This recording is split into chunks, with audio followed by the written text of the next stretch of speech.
Yes hi hello welcome to mega 9 TV. ఇప్పుడే అఖండ 2 తాండవం చూడడం జరిగింది. సో అఖండ 2 తాండవం ఎలా ఉండబోతుంది, ఎప్పుడెప్పుడు రిలీజ్ అవుతుంది అని చాలా ఆసక్తిగా ఎదురు చూశారు అటు అభిమానులు. ఆల్రెడీ థియేటర్స్ లో ప్రీమియర్ షోల రూపంలో కోలాహలం అయితే స్టార్ట్ అయిపోయిందనే చెప్పాలి. అయితే మనం చూసుకున్నట్లయితే అఖండ 2 తాండవం మీద ఎక్స్పెక్టేషన్స్ అయితే వేరే లెవెల్లో ఉన్నాయి. ఎందుకంటే అఖండ ఆల్రెడీ బ్లాక్ బస్టర్ గా నిలిచింది కాబట్టి ఈ అఖండ 2 తాండవం పైన వివత్సమైన ఎక్స్పెక్టేషన్స్ తో థియేటర్స్ కి వచ్చిన ఫ్యాన్స్ కి అయితే ఏ మాత్రం తగ్గించలేదనే చెప్పాలి.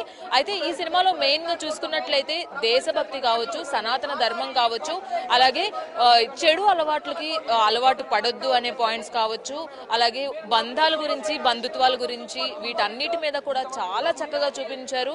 స్టార్ట్ అయిన సీన్ నుంచి కూడా, ఎంట్రీ నుంచి కూడా, ఇంటర్వెల్ బ్యాంక్ కావచ్చు, ఎండింగ్ కావచ్చు, అలాగే నెక్స్ట్ థర్డ్ పార్ట్ ఉంటుంది అని ఇచ్చిన ఒక లీకేజ్ ఏదైతే ఉందో అది కావచ్చు, ఇవన్నీ కూడా సినిమాకి చాలా ప్లస్ అనే చెప్పాలి.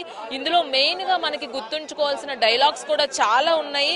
ఆ డైలాగ్స్ మనం చూసుకున్నట్లయితే, ఎందుకంటే మీకు మర్చిపోతాను నేను చెప్పడం అని కొన్ని హైలైట్ డైలాగ్స్ అయితే నేను పెట్టుకున్నాను.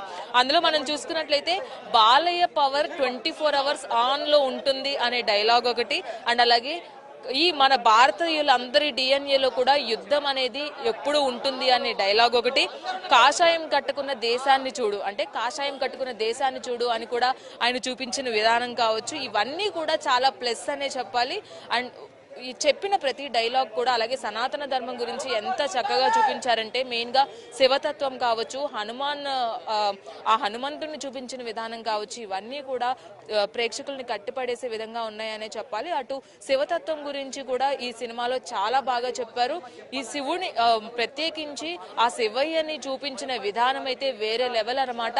ఆ తల్లి చేసిన త్యాగానికి శివయ్య ఇచ్చిన, తన ఆత్మలో మమేకం చేసుకుంటూ ఇచ్చిన ఒక సీన్ ఏదైతే ఉందో, నిజంగా థియేటర్ లో ఉన్న అందరూ కూడా కాళ్ళకి చెప్పులు తీసి చేతులు ఎత్తి దండం పెట్టి మరి సినిమాని ఎంజాయ్ చేస్తున్నారు. ఆ విధంగా సనాతన ధర్మం గురించి, హైందత్వం గురించి అయితే ఇందులో చూపించారు.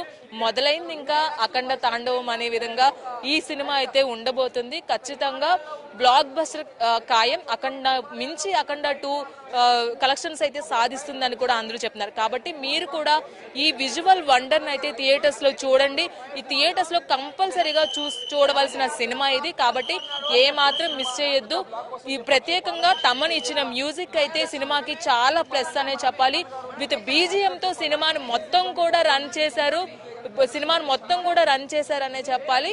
మ్యూజిక్ తో తమన్ ఇరగదీసేస్తే బాలయ్య తాండవంతో సినిమాని వేరే లెవెల్ కి తీసుకువెళ్లారు. సంయుక్త మీనన్ క్యారెక్టర్ కూడా కాసేపు ఉన్నప్పటికీ కూడా పవర్ఫుల్ గా ఉంది. డ్యూయల్ రోల్ లో బాలయ్య ఇరగదీసేశారు. అండ్ మిగతా క్యారెక్టర్స్ అన్ని కూడా అంత హైలైట్ అయిపోయినా గానీ ఆది పినిశెట్టి యాక్టర్ అయితే, అందులో మనం చూసిన ఆది పినిశెట్టి క్యారెక్టర్ అయితే వేరే లెవెల్ అనమాట. విత్ పవర్ఫుల్ విలన్ గా ఆయన చేసిన విధానం, ఇవన్నీ కూడా సినిమాకి ముందుకు తీసుకెళ్లే విధంగా ఉన్నాయని చెప్పాలి. ఓవరాల్ గా చూసుకున్నట్లయితే అఖండ 2 తాండవం థియేటర్స్ లో మొదలైపోయింది. బాలయ్య బాబు ఫ్యాన్స్ రెడీ అయిపోండి, సంబరాలకి రెడీగా ఉండండి. ఎందుకంటే సినిమా బీభత్సం సృష్టిస్తుంది. అఖండ 2 తాండవం ని, ప్రత్యేకించి శివ తాండవం ని బాలయ్య బాబులో చూడడానికి రెడీ అయిపోయింది. ఇది అఖండ 2 రివ్యూ. వీడియో జర్నలిస్ట్ రానాతో రాణి, మెగా 9 టీవీ, హైదరాబాద్.